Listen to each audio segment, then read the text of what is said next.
स्वामीनारायण हरे, स्वामीनारायण हरे। वचनामृत गडडा प्रथम प्रकरण का 78वां। देश काल आदि की प्रधानता। संवत 1877 में आषाढ़ शुक्ला तृतीया 13 जुलाई 1820 को स्वामी श्री सहजानंद जी महाराज श्री गडडा स्थित दादा खाचर के राजभवन में श्री वासुदेव नारायण के मंदिर के आगे पश्चिमी द्वार के कमरे के बरामदे में विराजमान थे। उन्होंने श्वेत धोती धारण की थी, सफेद चादर ओढ़ी थी, मस्तक पर श्वेत पाग बांधी थी और कंठ में सफेद पुष्पों का हार पहना था। उनके समक्ष सभा में मुनि तथा विभिन्न स्थानों के हरि भक्त बैठे थे। फिर श्रीजी महाराज बोले कि समस्त संत सुनिए, एक प्रश्न पूछते हैं। संतों ने कहा कि पूछिए महाराज। तब श्रीजी महाराज बोले कि देश, काल, क्रिया, संग, मंत्र, देवता का ध्यान, दीक्षा तथा शास्त्र, ये 8 शुभ हों तो पुरुष की बुद्धि निर्मल होती है, और यदि ये 8 अशुभ हों तो उसकी बुद्धि भ्रष्ट होती है। इसलिए इन 8 में पूर्व संस्कार जन्य कर्मों की कुछ प्रबलता है या नहीं। तब मुनि बोले कि पूर्व कर्मों का प्रभाव अवश्य मालूम होता है। यदि पूर्व कर्म शुभ हो तो पवित्र देश में जन्म होता है, तथा अशुभ कर्म हो तो अशुभ देश में जन्म होता है। वैसे ही कालादिक भी 7 हैं, उनमें भी पूर्व कर्मानुसार योग बन जाता है। इसलिए इन सब बातों में पूर्व कर्मों की प्रधानता दिखाई पड़ती है। देश कालादिक 8 बातों की प्रधानता तो अमुक जगह पर रहती है, किंतु पूर्व कर्मों का प्राधान्य सभी स्थानों पर दिखाई पड़ता है। यह सुनकर श्रीजी महाराज बोले कि देश, काल से लेकर देवताओं तक, परमेश्वर पर्यंत सभी के संबंध में यदि आप पूर्व कर्मों की प्रधानता बताते हैं तो यह बात किन शास्त्रों के आधार पर प्रतिपादित करते हैं, उनके वचनों का प्रमाण देकर सुनाइए। क्योंकि कर्मों की प्रधानता एकमात्र जैन शास्त्र में बताई गई है, अन्य शास्त्रों में नहीं। अन्य शास्त्रों में परमेश्वर तथा उनके भक्तों के संग की ही प्रधानता को बताया गया है, परंतु आप तो पूर्व कर्मों का ही प्रतिपादन करते हैं। इसीलिए आप ऊपर से सत्संगी और गुप्त रीति से नास्तिक हैं क्या? क्योंकि नास्तिकों के सिवा दूसरे लोग कर्मों का प्रतिपादन नहीं करते। नास्तिक जन वेदों, शास्त्रों, पुराणों और महाभारत आदि इतिहासों को मिथ्या समझते हैं। वे मागधी भाषा के अपने ग्रंथों को ही सच्चा मानते हैं, इसलिए वे मूर्ख होते हुए कर्मों का प्रतिपादन करते हैं। यदि पूर्व कर्मों द्वारा ही देश, काल से लेकर देवता पर्यंत 8 तत्व परिवर्तित होते हों, तो मारवाड़ के कितने ही पुण्यात्मा राजाओं के लिए 100 हाथ गहरा पानी एकदम ऊपर क्यों नहीं आ गया? यदि पूर्व कर्मों के अधीन देश रहे तो पुण्य कर्म वालों के लिए पानी ऊंचाई पर आ जाना चाहिए और पापी के लिए पानी गहरा हो जाना चाहिए, परंतु ऐसा तो होता नहीं। मारवाड़ प्रदेश में सर्वत्र सबके लिए गहरा पानी ही निकलता है, भले ही वे पापी हों या पुण्यात्मा, किंतु वह प्रदेश अपने गुण का त्याग नहीं करता। इसलिए देश कालादि कभी पूर्व कर्मों के अनुसार परिवर्तित नहीं होते हैं। अतएव अपने कल्याण की इच्छा रखने वाले को नास्तिकों की तरह कर्मों के बल पर नहीं रहना चाहिए और 8 अशुभ देश कालादि का त्याग करके 8 शुभ देश कालादि का सेवन करते रहना चाहिए। और देश तो स्थान के रूप में अच्छा या बुरा हो सकता है, और अपना शरीर रूपी देश भी शुभाशुभ हो सकता है। जब शरीर रूपी शुभ देश में जीव रहता हो तब उसमें शील, संतोष, दया, धर्म आदि कल्याणकारी गुण बने रहते हैं, परंतु जब देह रूपी अशुभ देश में यह जीव रहता हो तब काम, क्रोध, लोभ, मोह, मद, मत्सर आदि अशुभ गुणों की वृद्धि होती है। और अच्छे बुरे संग की पहचान यह है कि जिसका संग हो उसके साथ किसी भी प्रकार का अंतर ना रहे, तभी यह समझ लेना कि उसके साथ पूरा संग हो गया। यद्यपि दिखाने के लिए तो बाहर से शत्रु को भी गले लगाकर मिलते हैं, परंतु हृदय में अपने और उसके बीच लाखों कोसों का अंतर रहता है। इसी प्रकार बाह्य संग को वास्तविक संग नहीं कहा जा सकता। वास्तविक संग तो उसे ही कहा जाता है जो मन, कर्म तथा वचन द्वारा किया जाए। अतः मन, कर्म, वचन द्वारा संग तो परमेश्वर और उनके भक्त का ही करना चाहिए ताकि जीव का कल्याण हो, परंतु पापी का संग कभी भी नहीं करना।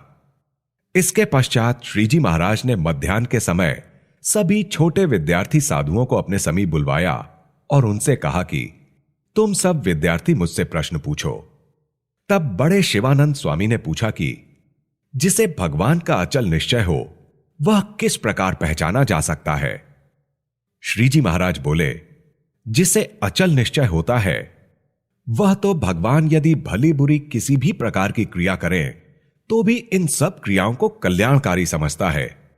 यदि भगवान की कभी जीत हो या हार, अथवा किसी स्थान से उन्हें भागना पड़े, या कभी प्रसन्न हो जाए या कभी शोकग्रस्त हो जाए, ऐसी अनंत प्रकार की भगवान की क्रियाओं को देखकर निश्चय वाला भक्त यही कहता है कि प्रभु की ये समस्त क्रियाएं कल्याण के लिए हैं। इस कोटि का भक्त जब कभी बोले तब वह इसी प्रकार अपने उद्गार प्रकट करता रहे। ऐसा जो भक्त हो तो उसे परिपक्व निश्चय वाला समझ लेना चाहिए। इसके पश्चात निर्माणानंद स्वामी ने पूछा, भगवान और उनके संत के प्रति दोष बुद्धि ना होने देने का क्या उपाय है। तब श्रीजी महाराज बोले, जैसा कि पहले भी बताया जा चुका है कि जिस भक्त को भगवान संबंधी अचल निश्चय होता है उसे भगवान के संबंध में किसी भी प्रकार की दोष बुद्धि नहीं होती, तथा वह ऐसे बड़े भगवान के सेवक की महिमा पर जब विचार करता है तब उसके मन में भगवत भक्त के प्रति अवगुण देखने की कोई भावना उत्पन्न नहीं होती। फिर निर्माणानंद स्वामी तथा छोटे प्रज्ञानानंद स्वामी दोनों ने मिलकर पूछा कि जागृत, स्वप्न तथा सुषुप्ति, इन तीनों अवस्थाओं में भगवान की मूर्ति को निरंतर कैसे देखा जा सकता है।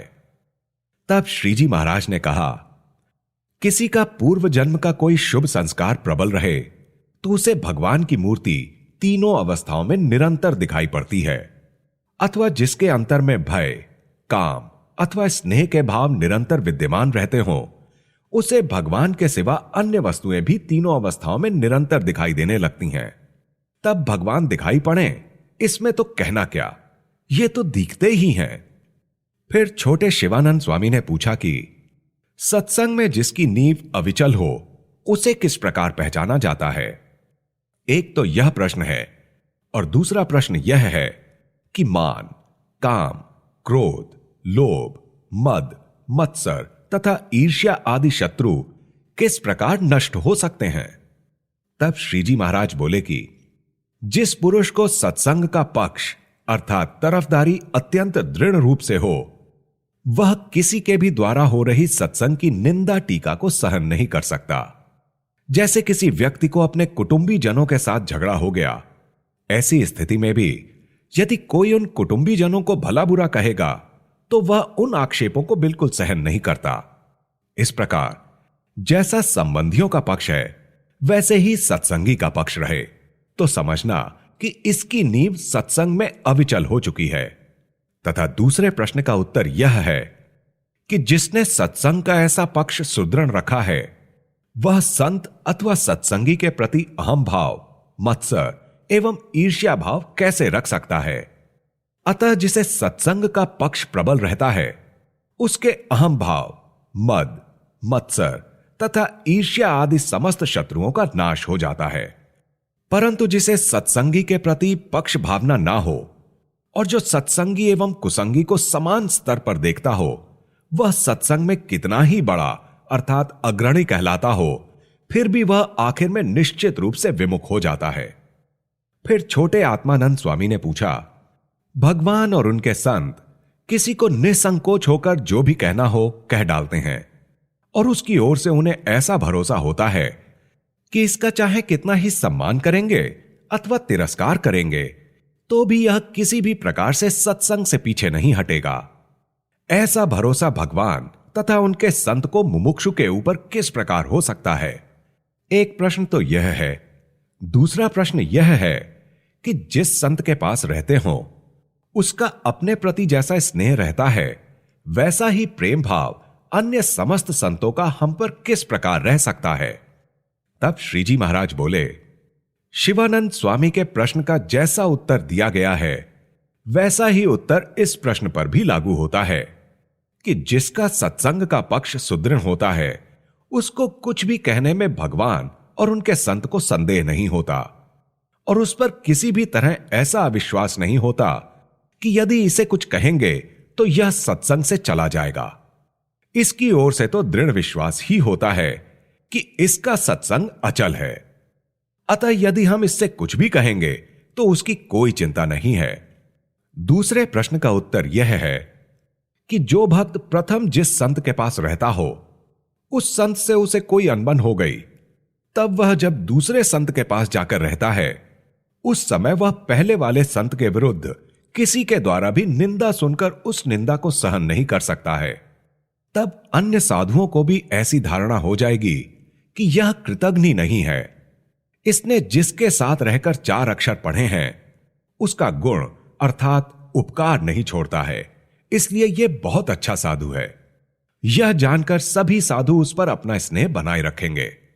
परंतु यदि वह प्रथम जिसके पास रहा था उसे छोड़कर दूसरे साधुओं के पास गया और जब वह पहले वाले संत की निंदा करेगा तो समस्त साधुओं को ऐसा प्रतीत होगा कि यह कृतघ्न पुरुष है। अतः जब हमारे साथ भी इसकी नहीं पटेगी तब यह हमारी भी निंदा करेगा। इस कारण उस पर किसी का भी स्नेह नहीं रहेगा।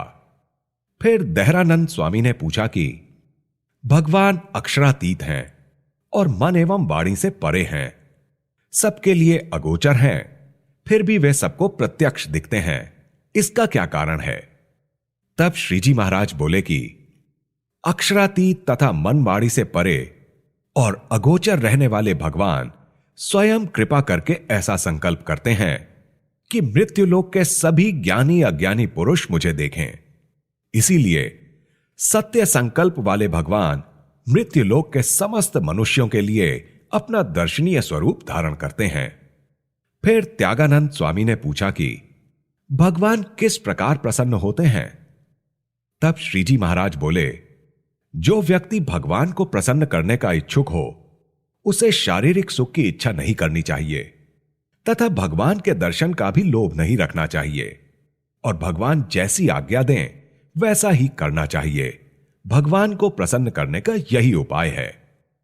फिर लक्ष्मणानंद स्वामी ने प्रश्न किया कि किस तरह समझने से भगवान और उनके संत का संग आश्चर्य सदृश मालूम हो तथा 8 प्रहर आनंद ही आनंद तथा अहोभाव की स्थिति किस प्रकार हो सकती है?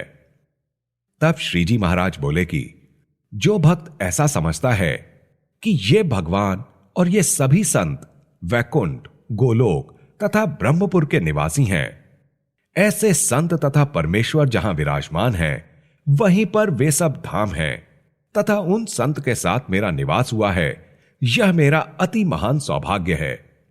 इस तरह जो समझता है उसे 8 प्रहर आश्चर्यवत स्थिति बनी रहती है और वह 8 प्रहर आनंद सागर में तैरता रहता है।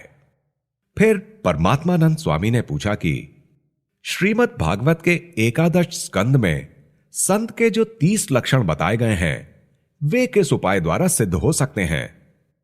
तब श्रीजी महाराज बोले, 30 लक्षण युक्त जो संत हो उनमें गुरु बुद्धि तथा देव बुद्धि रखकर मन, कर्म एवं वचन द्वारा उनका संग करे, तब ऐसे संत के संगी में ये 30 लक्षण आते हैं। तथा समस्त शास्त्रों में भी ऐसा कहा गया है कि जो संत का सेवन करता है वह संत के समान हो जाता है। फिर शांतानंद स्वामी ने पूछा कि एक भक्त तो ऐसा है जो भगवान के स्वरूप में अखंड वृत्ति रखता है तथा दूसरा भक्त भगवान का भजन स्मरण करने के साथ साथ स्वयं कथा कीर्तन करता है और उन्हें सुनता भी है। इन 2 प्रकार के भगवत भक्तों में कौन सा भक्त श्रेष्ठ है? तब श्रीजी महाराज बोले कि जिसे निर्विकल्प समाधि लग जाती हो और अपनी देह की सुध बुध ना रहती हो, वह यदि कथा कीर्तन ना भी करे तो भी श्रेष्ठ है, और जिसे शारीरिक स्थिति का भान रहता हो और भजन में से स्वयमेव उठकर खाने पीने की समस्त दैहिक क्रियाएं करता हो और यदि भगवान के कथा कीर्तन नहीं करता हो तथा ना सुनता हो तो उसकी अपेक्षा भगवान के कथा कीर्तन करने वाला और सुनने वाला पुरुष ही श्रेष्ठ होता है।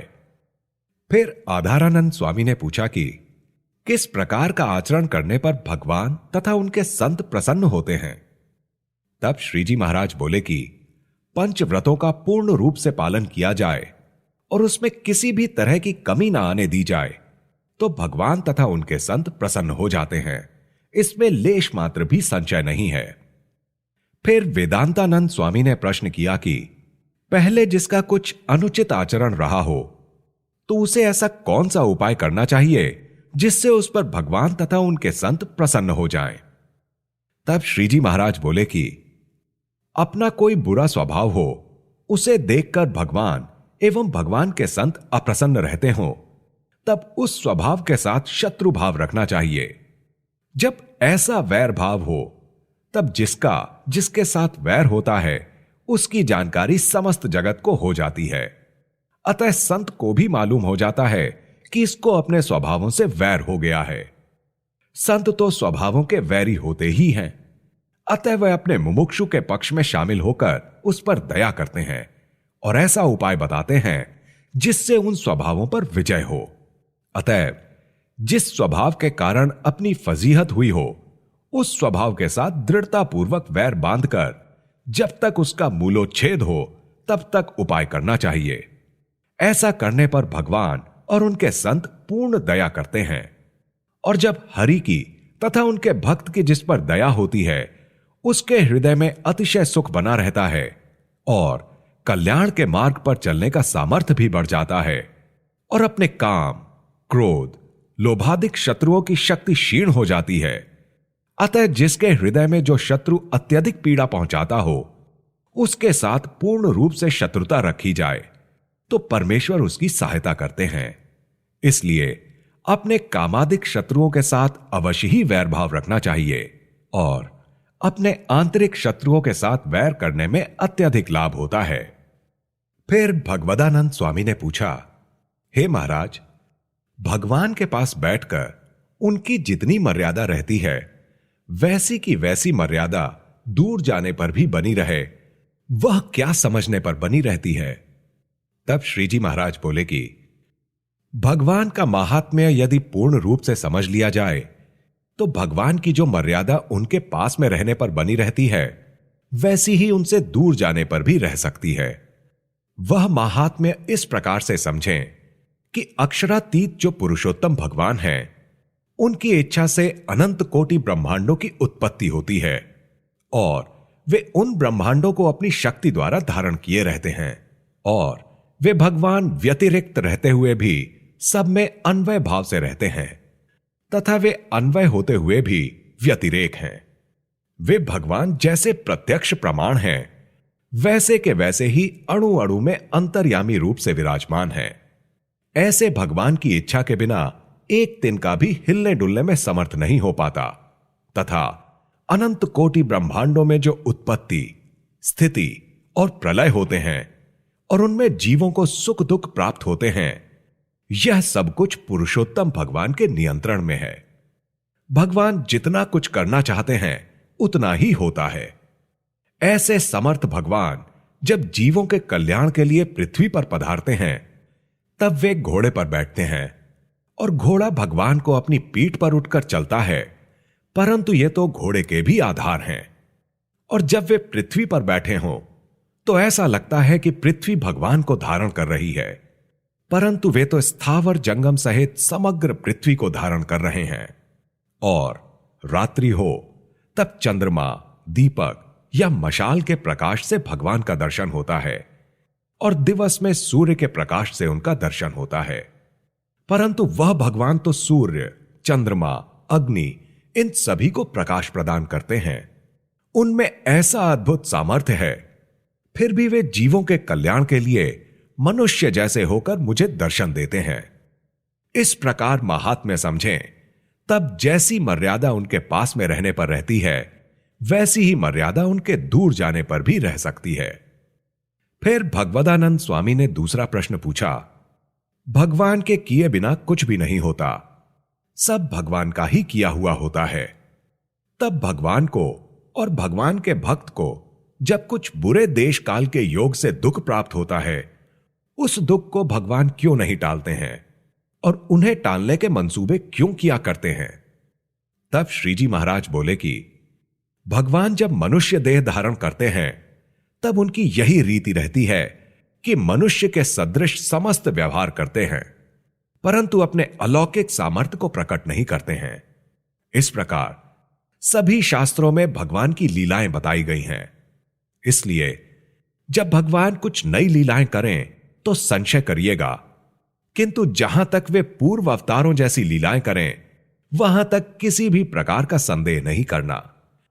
फिर निर्मलानंद स्वामी ने पूछा, किस प्रकार समझने से प्रभु के संत की महिमा अच्छी तरह विदित हो सकती है? तब श्रीजी महाराज बोले, भगवान के मत्स्य, कच्छप, वराह, वामन, परशुराम तथा रामकृष्णादि अनेक अवतारों की महिमा पर विचार करना चाहिए कि जिन भगवान ने रामकृष्णादि अवतारों के द्वारा असंख्य जीवों का उद्धार किया है, उन भगवान के ये संत हैं और उनके सत्संग का लाभ मुझे मिला है, अतः मैं भी बड़ा सौभाग्यशाली हूं। इस प्रकार समझने से संत की महिमा दिन प्रतिदिन बहुत अच्छी तरह मालूम होती है। फिर नारायणानंद स्वामी ने पूछा, स्थूल, सूक्ष्म तथा कारण, इन तीनों देह में जीव अन्वय भाव से किस तरह है एवं व्यतिरेक भाव से किस प्रकार रहता है? तब श्रीजी महाराज बोले कि जब देह में सुख दुख का योग होता है तब जीव ऐसे सुख दुख को अपने में मान लेता है, तब वह अन्वय भाव से रहता है, और जब इन तीनों देहों के सुख दुखों से जीव स्वयं को भिन्न समझता है तब वह व्यतिरेक भाव से रहता है। फिर शून्यातीतानंद स्वामी ने पूछा कि जब कोई सत्संग करता है तब संत तथा सत्संगी में उसको अत्यंत स्नेह हो जाता है, किंतु कुछ समय के बाद उसमें कमी क्यों आ जाती है? तब श्रीजी महाराज बोले कि प्रथम तो संत में उसकी अलौकिक मति रहती है और बाद में वह संत का अल्प दोष देखकर अपनी कुबुद्धि से अधिक दोष मान लेता है। इस कारण उसकी असद वासना हो जाती है, जिसके फलस्वरूप संत के प्रति विद्यमान भाव में न्यूनता हो जाती है। इसलिए यदि वह विवेक पूर्वक असद वासना को टाल दे तो वह पहले जैसा शुद्ध था वैसा शुद्ध हो जाता है, और यदि वह असद वासना को नहीं मिटाता है तो आखिर वह विमुख हो जाता है। फिर प्रसादानंद स्वामी ने पूछा कि जीव के लिए मोक्ष का उपाय क्या है? तब श्रीजी महाराज बोले, जिस प्रकार संत कहें उसी तरह निसंशय होकर किया करे, वही जीव के मोक्ष का उपाय है। फिर त्रिगुणातीतानंद स्वामी ने पूछा कि जहां देश, काल, क्रिया और संग की विषमता रहे तब वहां कैसा उपाय करना चाहिए? तब श्रीजी महाराज बोले, जहां देशादि विषम हो जाए वहां तो सुरक्षित रहने का यही उपाय है कि वहां से जिस किसी भी तरह भागकर स्वयं को मुक्त कर लेना। फिर छोटे निर्विकारानंद स्वामी ने पूछा कि यद्यपि भगवान के प्रति निश्चय है फिर भी असद वासना क्यों नहीं मिटती? तब श्रीजी महाराज बोले, भगवान का महात्म्य यथार्थ रूप से नहीं समझा है, इसलिए असद वासना नहीं मिटती है। फिर बड़े योगानंद स्वामी ने पूछा कि यद्यपि भगवान का निश्चय परिपूर्ण है फिर भी भगवान तथा उनकी कथा में रुचि उत्पन्न क्यों नहीं होती? तब श्रीजी महाराज बोले, भगवान का जैसा महात्म्य है वैसा इस जीव की समझ में नहीं आया है, और यदि भगवान का यथार्थ रूप से महात्म्य समझ में आ जाए तो भगवान के सिवा दूसरों में स्नेह करने पर भी स्नेह नहीं होता, और एकमात्र भगवान तथा भगवान के संत एवं भगवान के कथा कीर्तन में ही अचल प्रीति होती है। फिर प्रतोषानंद स्वामी ने पूछा कि भगवान की भक्ति किस प्रकार अचल रह सकती है?